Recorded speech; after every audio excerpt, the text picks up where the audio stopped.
5 on your mental health tonight, a sobering new study about families in the United States. So we brought you the results on News Center 5 at 4, which show a sharp increase in the number of mothers who say they are struggling with stress. It's not easy. Joining us now is Dr. Alice Connors-Kellgren, a clinical psychologist at Tufts Medical Center. Good to see you, Doctor. Serious subject.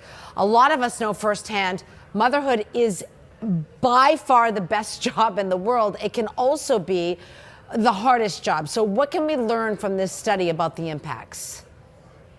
So this was a huge study of almost 200,000 mothers. And what it showed is that from 2016 to 2023, there has been a significant decrease in the self-reported mental and physical health of mothers. The lowest levels of mental health in particular were reported by single mothers, mothers with low education, and mothers whose children were publicly insured or uninsured. And what this shows us is that the most vulnerable mothers and the mothers likely to experience the most stress are also the most likely to struggle with mental health.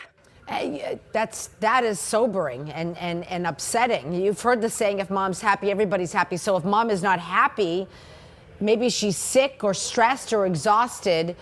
What concerns do you have for the kids?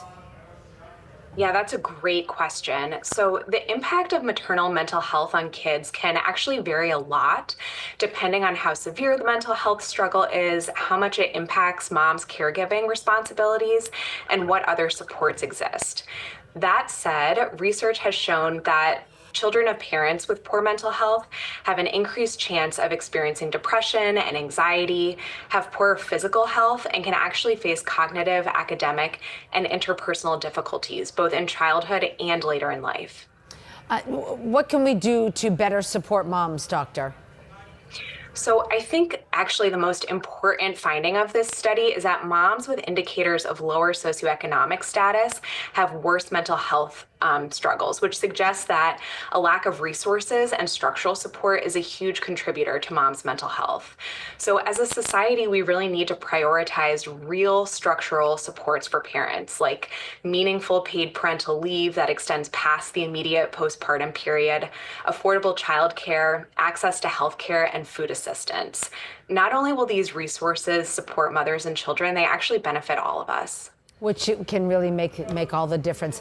It's an important subject that we should discuss and really address for sure. Dr. Connors-Kellgren, thank you so much. Thank you.